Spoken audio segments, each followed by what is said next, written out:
13절까지 우리 한 목소리로 천천히 합독하도록 합니다. 제가 가지고 있는 성경은 43쪽에 있습니다. 43쪽 25장 1절부터 13절입니다. 시작. 그때에 천국은 마치 등을 들고 신랑을 맞으러 나간 10 처녀와 같다 하리니 그 중에 5은 미련하고 5은 슬기 있는 자라. 미련한 자들은 등을 가지되 기름을 가지지 아니하고 슬기 있는 자들은 그릇에 기름을 담아 등과 함께 가져갔더니 신랑이 더디 오므로 잘새 밤중에 소리가 나되 보라 신랑이로다 맞으러 나오라 하매 이에 그 처녀들이 다 일어나 등을 준비할세 미련한 자들이 슬기 있는 자들에게 이르되 우리 등불이 꺼져 가니 너희 기름을 좀 나눠 달라 하거늘 슬기 있는 자들이 대답하여 이르되 우리와 너희가 쓰기에 다 부족할까 하노니 차라리 파는 자들에게 가서 너희 쓸 것을 사라 하니 그들이 사러 간 사이에 신랑이 오므로 준비하였던 자들은 함께 혼인잔치에 들어가고 문은 닫힌지라. 그 후에 남은 처녀들이 와서 이르되 주여 주여 우리에게 열어주소서. 대답하여 이르되 진실로 너에게 이르노니 내가 너희를 알지 못하노라 하였느니라. 그런즉 깨어 있으라. 너희는 그 날과 그때를 알지 못하리라. 아멘. 지난 주일 저는 마지막 주님께서 오시기 전에 일어날 징조에 대해서 몇 가지 말씀을 드렸습니다. 마태복음 24장을 중심으로 해서 함께 말씀을 나눴는데요. 우리 예수님께서 감람산에 계셨을 때 제자들이 마지막이 가까워지면 어떤 징조가 일어나겠습니까? 좀 알려주세요. 그렇게 제자들이 얘기했을 때에 우리 주님께서는 몇 가지로 그 징조에 대해서 마지막 되어지는 그런 징조에 대해서 말씀을 하셨어요. 마지막이 가까워지게 되면 미혹하는 사람들이 나타나서 너희를 미혹에 빠지게 할 것이다. 이곳저곳에서 그리스도라고 하는 자칭 그리스도라는 사람들이 나타날 것이라고 말씀하셨고요.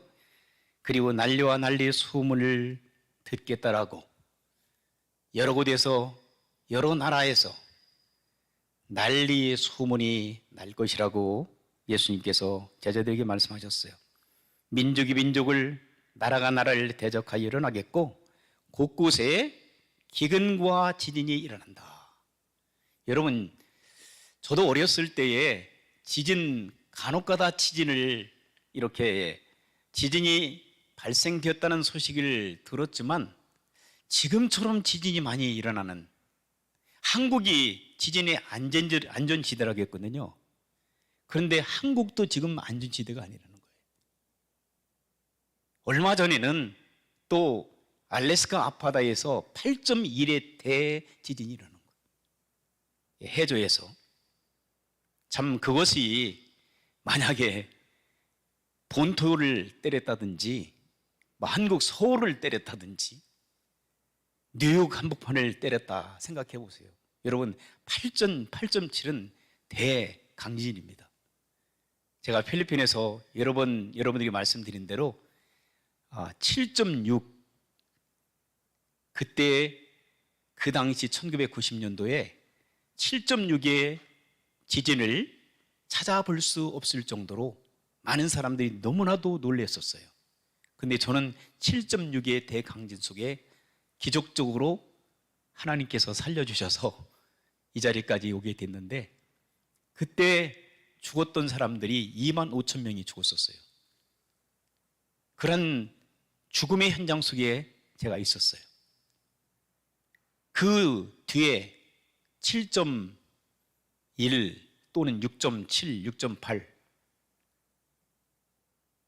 지난 10여 년 전에 IT에서 7.6의 대지진이 났을 때에 30만 명이 죽었습니다. 여러분, 나무 얘기니까 별로 놀라지 않으시네. 30만 명이 죽었던 그 현장, 제가 가보니까 이건 정말 초토화돼요. 인간이 참 너무나도 무력하다는 생각을 하게 됐어요. 세계 곳곳에서 이 지진이 일어나고 기근이 발생되어지고 천재지변이 일어난다는 사실은, 그것은 인류 역사 속에서 수없이 반복되는 일이지만 지금 우리가 살고 있는 이 시대만큼 그렇게 빈번하게 일어난 그러한 역사적인 그 기록은 별로 없는 거예요. 주님께서 오실 때를 지금 알려주고 계신 줄 믿습니다. 아멘? 정신 차리라고 말씀하고 있어요. 깨어서 기도하라고 말씀하고 있어요. 그럼 우리는 너무나도 많은 이런 사건들이 일어나는데 별로 관심들이 없어. 전염병이 와가지고 팬데믹에서 지금 바이러스를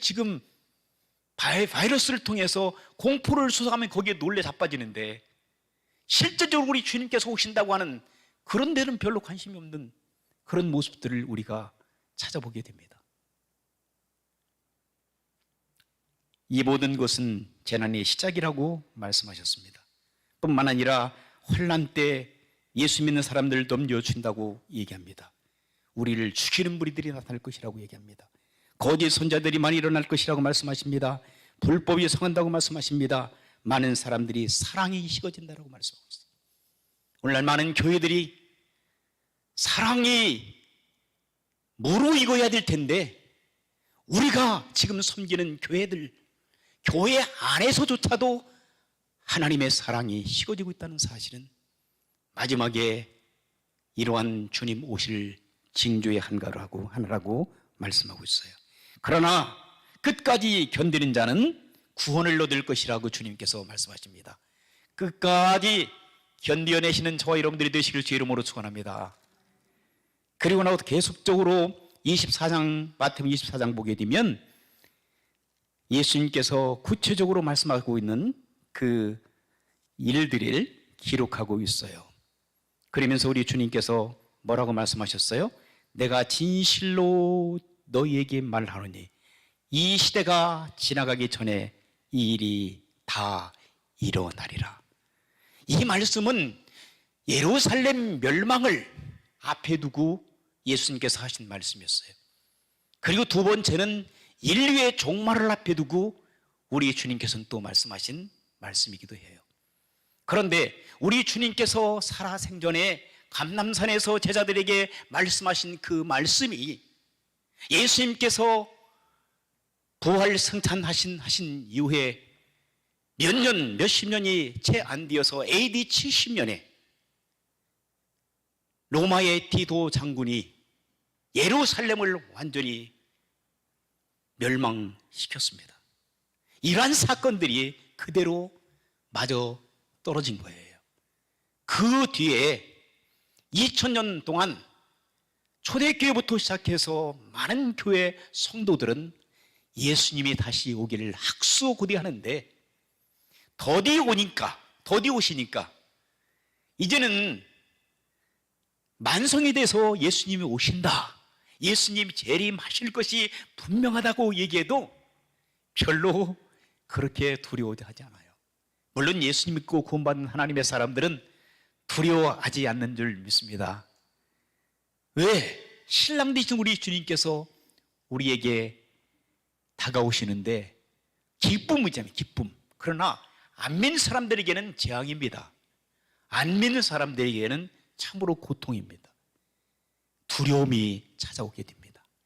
그러나 저와 여러분들에게는 주님이 오시는 그 소식이 기쁨의 소식, 행복의 소식, 감동의 소식, 감격의 소식인 줄 믿습니다.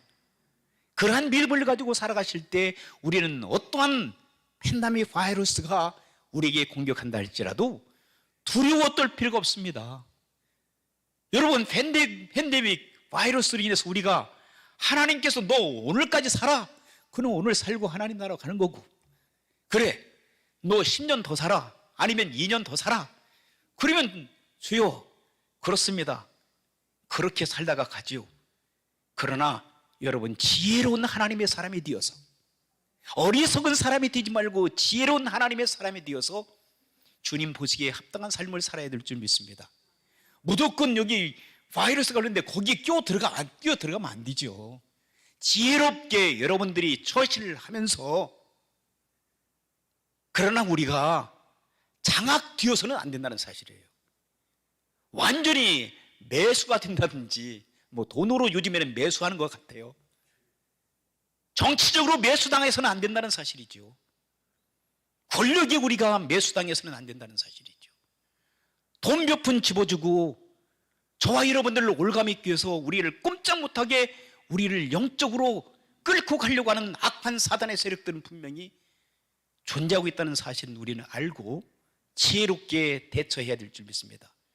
두려워하지 마시고요. 근심 걱정 다 버리시고 주님 의지하여 지혜로운 사람. 여러분, 뱀들이 얼마나 지혜로워요. 뱀처럼 지혜롭고 비둘기처럼 순결한 귀한 축복된 삶을 살아가시기를 주의 이름으로 축원합니다. 주님이 오실 때가 얼마 남지 않은 이 시대에 우리가 너무 두려워 떨지 마시고 강하고 담대하게 주님을 위하여 헌신하는 충성된 주의 백성들 되기를 주의 이름으로 축원합니다. 24장 후반의 말씀 보면 이런 말씀이 있어요. 이러므로 너희도 준비하고 있으라. 생각지 않을 때에 우리 주님께서 오시리라. 생각지 아니할 때 더디다고 생각하잖아요. 우리가 우리 주님이 왜 안 오실까? 내가 힘들어 죽겠는데. 어떤 사람은 너무나 고통스러우니까 차라리 죽었으면 좋겠다라는 분들이 있어요. 내가 너무나도 육신적으로 힘들고 환경이 열악하고 자녀들이 말을 안 듣고 여러 가지 재정적으로 어려우니까 주여 차라리 나를 데려가 주세요. 얼마 전에 어떤 목사님을 만났는데 그 목사님이 20년 동안 너무나도 고통스러운 삶을 살았대요. 미국에서. 하는 말씀이 그래요. 하나님 차라리 나 데려가세요. 목사님 왜 그러시는데 그랬더니 나는 자식 농사를 못 쳤어요. 나는 목회도 제대로 못했어요. 나는 지금까지 하나님 뜻대로 목사로 가면서도 살지 못했어요. 그러니 하나님 앞에 기도할 때마다 그런데요. 하나님 차라리 나를 데려가세요. 나 못 살겠어요. 그러면 제가 가만히 생각하니까 데려가면 그러면 천국으로 모셔갈까? 하나님의 충성된 종이라면, 하나님께서 인정해 주시는 종이라면 어떠한 환경과 어떠한 시련 속에서도 감사해야 되지 않겠어요? 하나님이 이러한 시련을 주시니 감사합니다. 이러한 고통을 주시니 감사합니다. 이러한 어려운 상황 속에서도 주님을 끝까지 의지하고 우리 자녀들이 그렇게 세상 사람들 보기에 별로 좋지 않아도 하나님께서 분명히 우리 자녀들에 대한 뜻과 섭리가 있을 것입니다. 반드시 하나님께서 어느 날 하나님 우리 자녀들이 완전히 변화되어 새 사람 되어 세상을 변화시킬 수 있는 능력 있는 삶을 살기를 원합니다라고 기도해야 될 줄 믿습니다. 왜 포기합니까? 왜 좌절하십니까? 우리 주님께서 그렇게 말씀을 성경 전체를 다 아신다는 분들이 안 그랬습니까? 성경에서 뭐라고 말씀하시는 대로 너희 염려를 다 나에게 맡겨. 내가 너를 돌봐줄게. 아무것도 염려하지 마. 기도와 간구로 너희 구할 걸 감사함으로 구해봐. 그러면 모든 지각에 뛰어난 나의 평강과 나의 놀라운 축복이 너의 마음을 지켜줄 거야. 하나님께서 말씀으로 역사하시는데 말씀을 붙들고 일어서야지. 목사님, 권사님, 장로님, 집사님들이 그렇게 약해 빠져서 어떻게 삽니까? 안 그렇습니까? 일어서세요. 팬데믹 때문에 무서워하지 말고 일어서세요. 그리고 빛을 발하세요. 우리 세광 이름이 뭡니까? 저 이름 굉장히 좋잖아요. 세상의 빛을 발하는 우리 교회와 그리고 사랑하는 성도 여러분들이 되시길 주의 이름으로 축원합니다. 왜 어둠, 우리 교회 이름 바꿔야 돼. 그러면 어둠 교회로, 어둠 교회. 세상을 비칠 수 있는 능력을 우리 교회와 저와 여러분들이 주님의 이름으로, 우리의 힘은 없습니다. 연약합니다. 그렇죠? 그러나 성령 하나님께서 저와 여러분들에게 힘 주시고 능력 주실 줄 믿습니다. 주님을 붙들고 주님은 책임져 주십니다. 사람은 믿을 수 없어요. 그러나 하나님은 여러분들 생명을 지켜주시고 여러분들 대신해서 십자가에서 죽어 주셨습니다. 부활 승천하셨습니다. 성령님을 보내주셨습니다. 그리고 이 가운데서도 성령께서 지금 좌정해 주셔서 여러분의 심령을 관찰하고 계신 줄 믿습니다. 두려워하지 마십시오. 놀라지 마십시오. 주님께서 함께 해 주실 줄 믿습니다. 세상에는 두 가지 종류의 종이 있다고 합니다. 성경에 보니까 첫째로는요, 충성된 종이 있대요. 따라서 하시십시오. 충성된 종. 여러분들이 충성된 하나님의 종들이 되기를 주의 이름으로 축원합니다. 지혜로운 종, 충성된 종, 슬기로운 종, 헌신적인 종. 이 종은, 이 성경 보니까 뭐라고 했어요? 자, 충성되고 지혜로운 종은 주인에게 그 집 사람을 맡아 때를 따라 양식을 나눠줄 자가 되어진다는 거예요. 주인이 그 충성된 종에게 책임을 맡겼어요. 그러면 그 충성되고 지혜롭고 신실하고 성실한 종은 주인이 하라는 대로 다 해요. 주인이 맡겨준 것을 충성스럽게 잘 감당해요. 주인께서 맡겨주신 그 일들과 사람들을 잘 돌봐줍니다. 어느 날 주인이 갑자기 들이닥쳤습니다. 보니까 너무 신실한 거야. 너무 충실한 삶을 살아가고 있는 거예요. 그러니 자기가 가지고 있는 모든 재산을 그 지혜롭고 충성된 종에게 다 맡겨버립니다. 청지기. 하나님께서 저와 여러분들에게, 하나님께서 저와 여러분들을 바라보실 때에 충성된 죄 일꾼이라고 생각하셔서 하나님의 모든 고난을 저와 여러분들에게 맡겨주시라고 믿습니다. 그런데 또 다른 사람들이 있어요. 그 사람은 악하고 게으른 종이에요. 따라서 하시겠습니다. 악하고 게으른 종. 여러분들 악하고 게으른 종이 되지 않기를 주의 이름으로 부탁합니다. 아멘 했습니다. 악하고 게으른 종들은 주인이 없으면 신나는 거야. 왜? 자기가 주인이니까. 자기가 주인 역할을 하면서 동료들을 데려다가 막 때리는 거예요. 악한 일을 막 하는 거예요. 주인이 모를 때 주인 거 다 훔쳐가는 거예요. 그리고 자기하고 손발이 맞는 사람들 불러다가 뭐 합니까? 먹고 마시고 즐기고 방탕한 삶을 살아가는 거예요. 그때 주인이 더디어 올 것이라고 생각하는 거예요. 주인이 좀 늦게 오겠다고 하니까 자기 자신을 잃고 살아가는 거예요. 그런데 갑자기 주인이 예정보다 빨리 나타나는 거예요. 와서 보니까 엉망진창인 거야.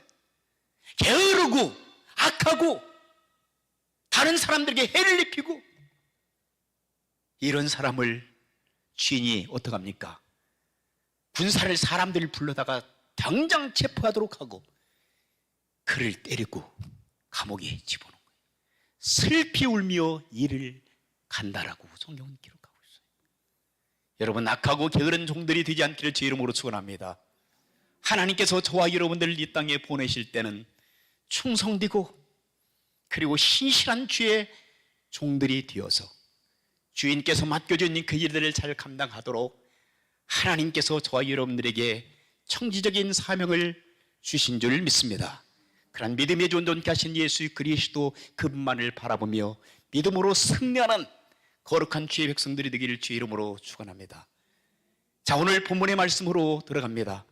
자, 우리 주님께서 이제 25장으로 넘어가면서 마태복음 25장 1절에서 마지막 절까지 보게 되면 예수님께서 오시기 전에 천국에 대해서 말씀을 하고 있는데, 비유적으로 첫 번째 비유는 조금 전에 읽었던 열 처녀의 비유입니다. 따라서 하시겠습니다. 열 처녀의 비유. 그리고 두 번째는 달란트 비유가 나옵니다. 따라서 하시겠습니다. 달란트 비유. 그 다음에 세 번째 비유는 양과 염소의 비유.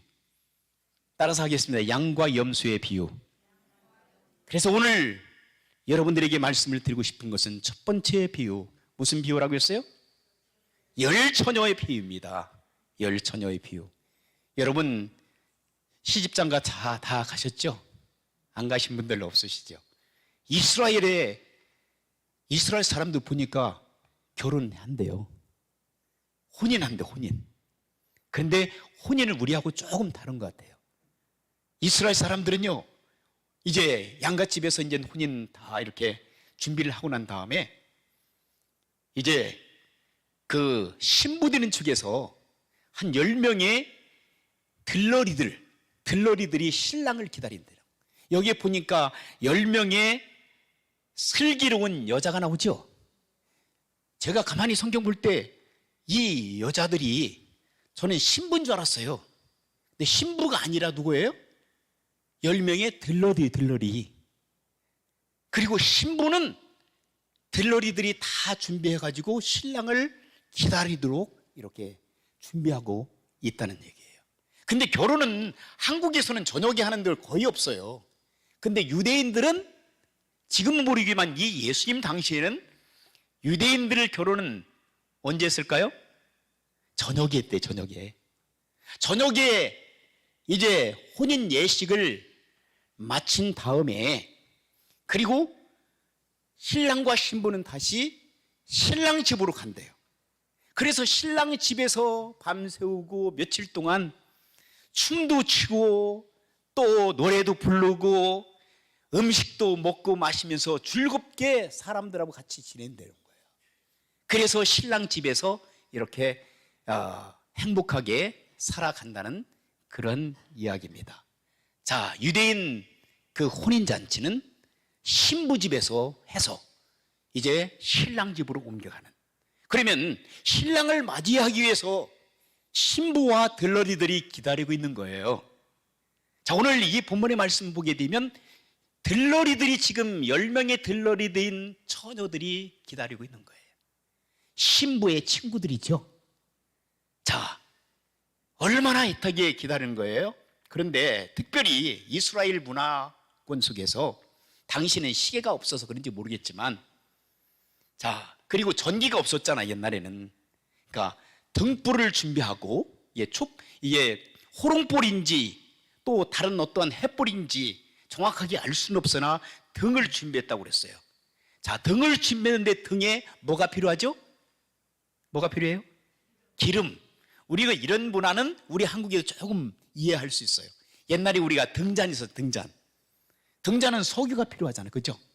그리고 조금 잘 사는 집은 호롱불 해서 이렇게 유리로 해서, 그렇지 않으면은 그 조그마한 그 등잔, 그걸 갖다가 나무에다가 올려놓고 그렇게 환하게 비추죠. 그러나 우리가 전기하고는 전혀 상대할 수 없죠.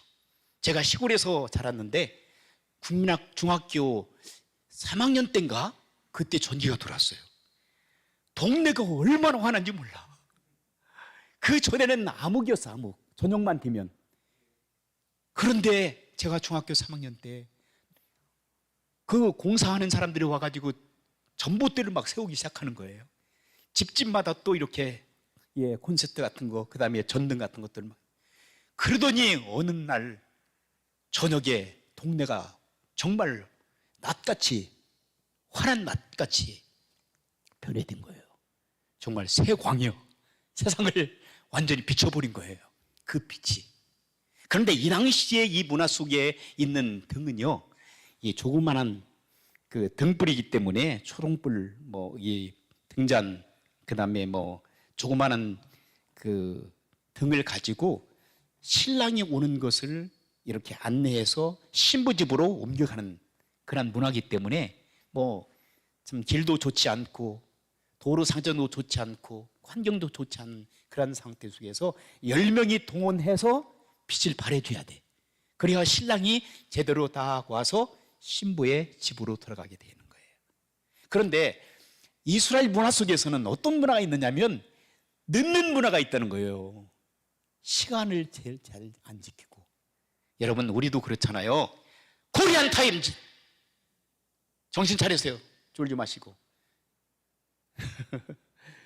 이제 시간 얼마 안 남았으니까. 하나님 앞에 예배 드릴 때 저도 앉아있으면 굉장히 졸린데, 졸리시면은 저 뒤에서 이렇게 서 계셔요. 그리고 정신을 바짝 차려. 하나님 앞에 1시간 예배 드리는 거니까. 자, 그래서 이 초롱불을 등을 모아가지고 빛을 이렇게 해서 신부를 인도하는데, 오늘 본문에 보세요. 10명의 신부들이, 신부 친구들, 들러리들이 빛을 발하에 드는데 10명이, 자, 조금 전에 말씀드렸던 무슨 문화가 있다고 그랬어요? 늦는 문화. 그래서 신랑들이 안 나타난다는 거예요. 저녁에 늦게 온다는 거예요. 여기 보니까 뭐라고 했어? 신랑이 더디움으로 그랬어요. 본문에 보니까, 그죠? 신랑이 더디움으로, 늦게 도착함으로 이 신부 친구들이 들러들이 어떻게 됐어요? 어떻게 했어요? 자다 깼어요. 자다 깬 게 아니라 잤어요. 졸다가 여러분들처럼 졸다가 그러다가 잤어요. 한참 자다 보니까 누가 소리 지르는 거예요? 뭐라고 소리 지릅니까? 신랑이다! 그래서 신랑이다. 잠 깨셨죠? 신랑이다고. 그러니까 깜짝 놀란 거예요. 자다가, 졸다가. 그런데 벌써 등에 뭐가 이제 점점 사라져요? 기름이 사라지는, 기름이. 자, 그런데 여기에 5 슬기로운 여자가 있고 5명의 그 미련한 어리석은 여자가 있다라고 성경은 기록하고 있어요. 자, 그런데 5명은 어떻게 했어요? 기름이 다 달아버린 거예요. 이제는 불을 피울 수가 없어요. 불을 계속 지펴야 되는데, 기름을 가지고. 그러니까 뭐라고 합니까? 지혜로운 여인들에게, 이 여인은 어떻게 했어요? 5명은 기름을 갖다 엑스트라로 준비한 거예요. 기름을 준비했다니까요. 뭘 준비했어요? 기름이 있어야 계속 불을 밝히잖아. 그러니까 좀 빌려줘. 그러니까 안 빌려주는 거예요. 우리 당신들과 나눠서 하면 이건 우리가 감당할 수 없다. 그러니까 뭐라고 제안합니까? 기름 파는 집 가봐. 빨리 갔다 오면 되잖아. 그래서 보냅니다. 자, 5명의 어리석은 처녀들이 기름을 사러 갔습니다. 그 시간에 기름을 사러 간 그 시간에 신랑이 온다고 그렇게 외쳤던 그 말씀에 그대로 이루어진 거예요. 신랑이 왔어요. 그러니까 5명의 처녀들이 기쁨으로 신랑을 맞이해서 신부집으로 들어갔습니다. 자, 어떻게 했어요? 문이 닫혀버리네요. 어리석은 여인들이, 기름을 준비하지 않았던 여인들이 다시 등불을 밝혀서 기름을 이제 공급해가지고 돌아와 보니 어디가 잠겼어요? 문이 닫혔어요? 혼인집, 예식하는 이 잔치집의 문이 닫혀버린 거예요. 들어갈 수 없는 거예요. 그러니까 뭐라고 합니까? 제발 문 좀 열어주세요.